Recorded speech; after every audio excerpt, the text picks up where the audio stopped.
Welcome to Chapter 6, Section 6.2. We're going to look at some other units of measure. The two main units we're going to be discussing are the milliequivalent and also the unit.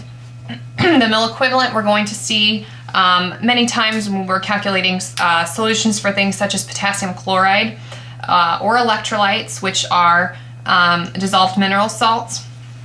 The electrolyte solutions are measured in milliequivalents.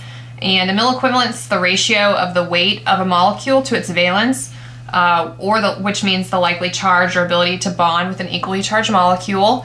The process for finding these is going to be exactly the same as what we've done before using the ratio proportion method or the dimensional analysis method. It's just that the unit of measure is going to be different than what we've used before.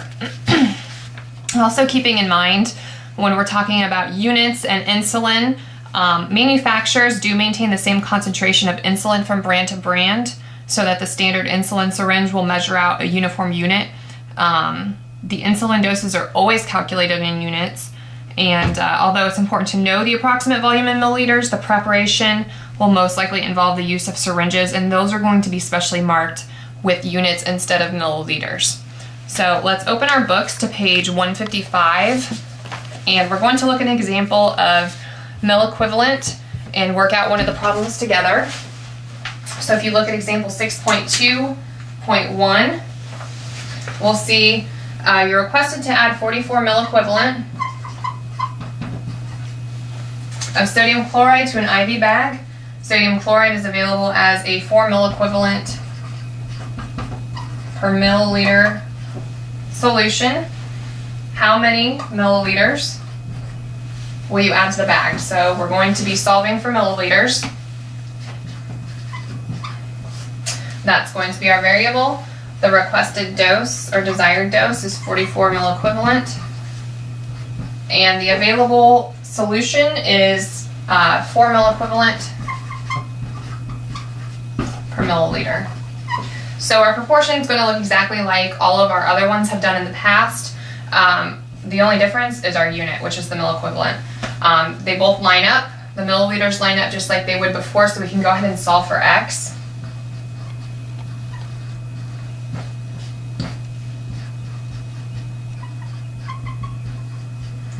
The milliequivalents are going to cancel out. 44 times 1 is 44, divided by 4, so X is going to equal 11 ml.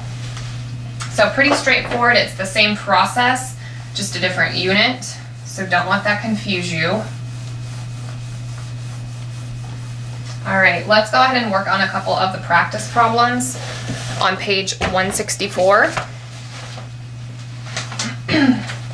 Looking at problem number 1. Directions are perform the necessary calculations to answer each of the following, and we went around to the 100th place.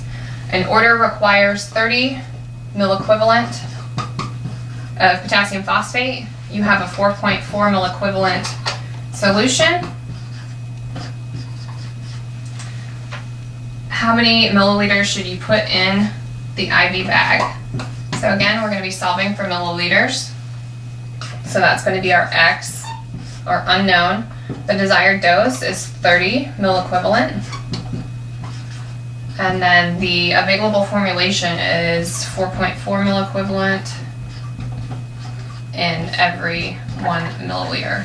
Okay, so now we just solve for X. Multiply the top by 30. That is going to cancel those out. The milliequivalents are going to cancel out over here. 30 times 1 is 30, divided by 4.4.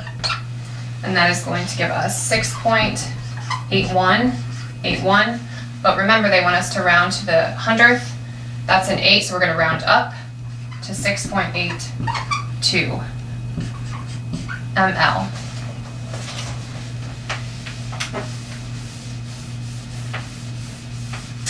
Okay, let's look at the next one, number 2. An order requires 45 milliequivalent of potassium phosphate. You have 4.4 milliequivalent available per mil. How many milliliters should be put into the IV solution? So again, we're looking to find the milliliters. That will be our X. The desired dose is 45 milliequivalent. The available formulation, 1 milliliter, 4.4 milliequivalent. And from there we can solve for X.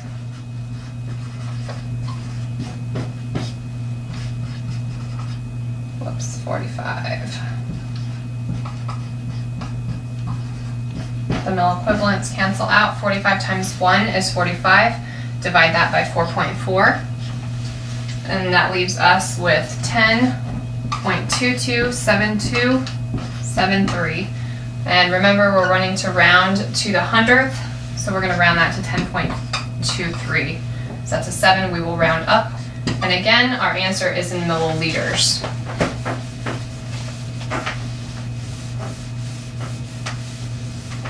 All right, let's do one more. Number 3. A prescription states that a patient must take 32 milliequivalent of potassium. The potassium replacement selected has an 8 milliequivalent per tablet.